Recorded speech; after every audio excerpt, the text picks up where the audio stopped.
ecstasy does for me is basically every breath I take, it makes my teeth chatter, my eyes flutter. I mean, I'm just like, ooh.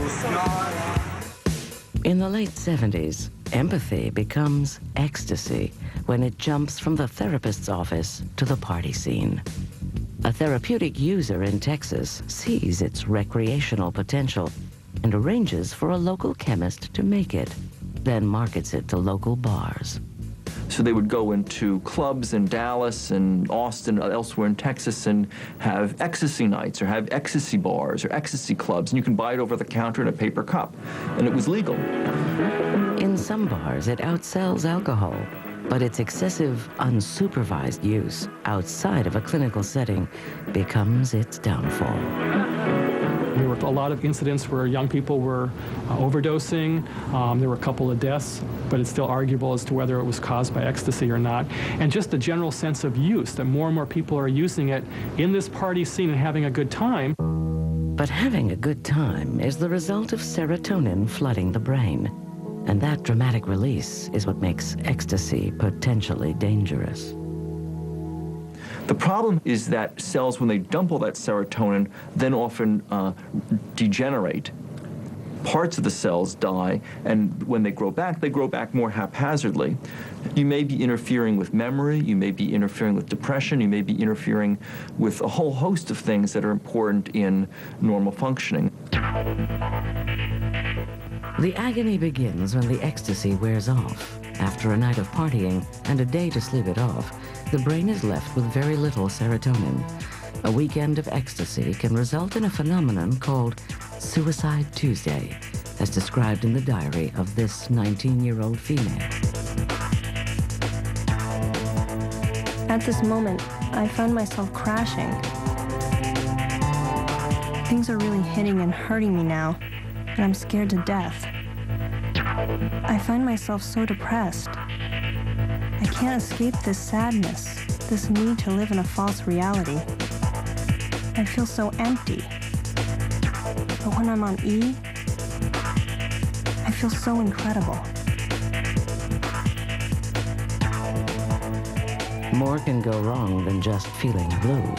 Overstimulated, overheated, and feeling too good to notice, a small number of ecstasy users have literally danced themselves to death. It opens the door to dehydration.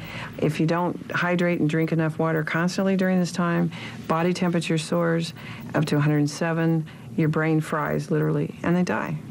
In 1982, Texas Senator Lloyd Bentsen brings awareness of excessive ecstasy use to Washington and the Drug Enforcement Agency. Under the authority of the 1970 Controlled Substances Act, ecstasy is immediately placed on an emergency ban.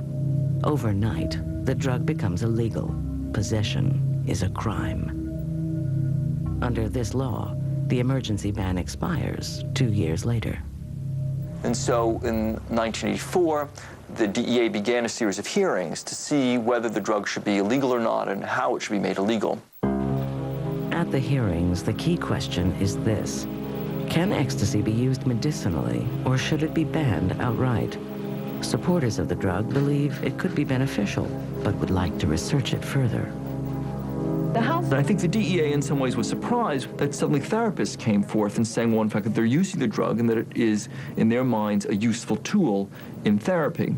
What came to be an issue was what the definition of medical acceptable use is. And on the one hand, you had therapists saying they were using the drug and that it was useful. On the other hand, you had scientists saying, well, but it's not meeting the definition of being scientifically proven to be useful.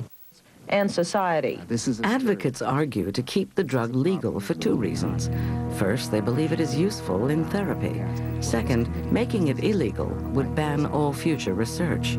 Without research, there can be no study of the drug's effects. Opponents believe the drug is dangerous and ironically cite the lack of MDMA research to justify a ban. After an official finding, the Drug Enforcement Administration overrules the judge.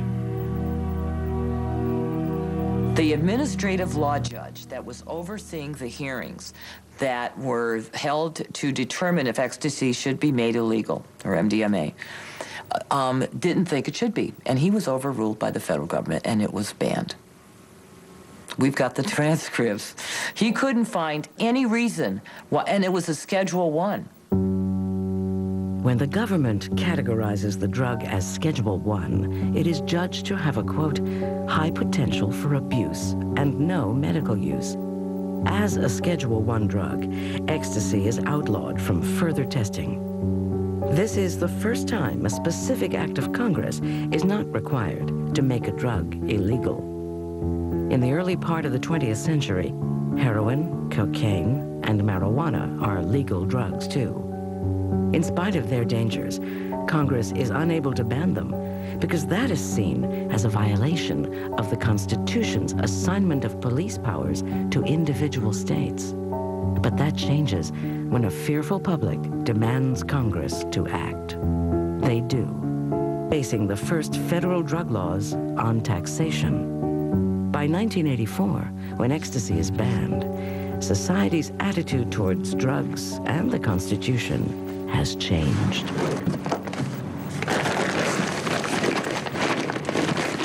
The key thing to watch in drug use is where is the middle class. If the middle class is deep into drug use, you'll find that the laws are not so severe. If the middle class is out of it, can't understand why anyone would take drugs, the laws are going to get very severe against those who do use it. So how is ecstasy banned without an act of Congress? The answer belongs to a modern policy that emerges out of another drug in another time, LSD.